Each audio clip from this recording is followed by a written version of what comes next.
తెలంగాణలో నేటి నుంచి రైతుల ఖాతాల్లో రైతు భరోసా నిధులు విడుదలవుతున్నట్లు మంత్రి పొన్నం ప్రభాకర్ ప్రకటించారు. గత బీఆర్ఎస్ ప్రభుత్వం రైతు బంధు నిధులు ఇవ్వడానికి నెలల తరబడి సమయం తీసుకుందని, రింగు రోడ్డు అమ్మి కూడా పైసలు ఇచ్చారని విమర్శించారు. గత ప్రభుత్వం 10 ఏళ్లలో 73,000 కోట్లు ఇస్తే తమ ప్రజాపాలన ప్రభుత్వం కేవలం 30 నెలల్లోనే 27,000 కోట్లు అందించిందని స్పష్టం చేశారు. కేవలం 9 రోజుల్లోనే ఈ విడత నిధులు పంపిణీ పూర్తి చేస్తామన్నారు. పాలన ప్రభుత్వం ఈ రోజు నుంచి రైతు భరోసా కార్యక్రమాన్ని ప్రారంభం చేస్తా ఉంది.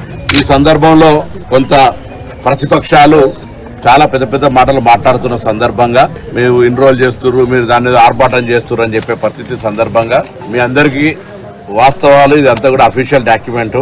ప్రభుత్వాలు మారినా ఈ రికార్డులు అనేటువంటి యథావిధంగా కొనసాగుతాయి.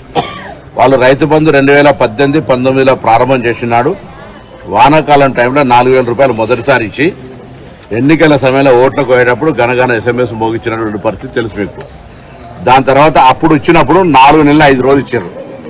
వానాకాలంకు సంబంధించి 2018-19లో వాళ్ళు రైతు బంధు మొత్తం రైతులకు జమ చేసినటువంటి పట్టిన సమయం 4 నెలల 5 రోజులు. దాని తర్వాత యాసంగిల 5 నెలల 11 రోజులు. 2019లో 4 నెలల 10 రోజులు. 2019-20 యాసంగిలో 1 నెల 19 రోజులు, 19 తారీఖు లోపల పార్లమెంట్ ఎలక్షన్ వచ్చినాయి కాబట్టి మళ్ళీ ఇక్కడ మళ్ళా 1 నెల 19 రోజులు వేసారు. తర్వాత 2020-21 వచ్చేటప్పుడు 5 నెలల 16 రోజుల టైం పట్టింది. మళ్ళీ 2021 యాసంగి వచ్చేటప్పుడు 2 నెలల 24 రోజులు వచ్చింది. 2021-22 10 రోజులు ఇచ్చిండ్రు. అప్పుడు ఆ రింగ్ రోడ్డుకు సంబంధించిన పైసలు రాగానే ఇచ్చేసారు. రింగ్ రోడ్డు ముందే 30 సంవత్సరాలకు అమ్మేశారు దాన్ని. దాని తర్వాత 21-22 యాసంగిలో 27 రోజులు పట్టింది. 2022-23కి వచ్చినప్పుడు 2 నెలల 8 రోజులు.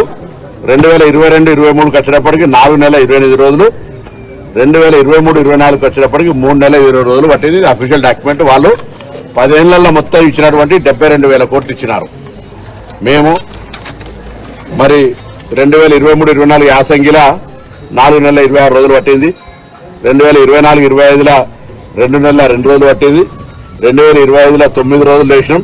2025-26లో మొన్న 2 ఎకరాలకు వేసినాం. ఇవాళ 9 రోజుల్లో మొత్తం రాష్ట్రంలో ఉన్నటువంటి ప్రతి ఎకరాకు మళ్ళీ వేసే కార్యక్రమం చేస్తున్నాం. ఇప్పటికే మేము ఈ యొక్క 30 నెలలలో 27,000 కోట్లు రైతాంగానికి ఇచ్చినాం. ఇది కాక బోనస్ ఇస్తా ఉన్నాం.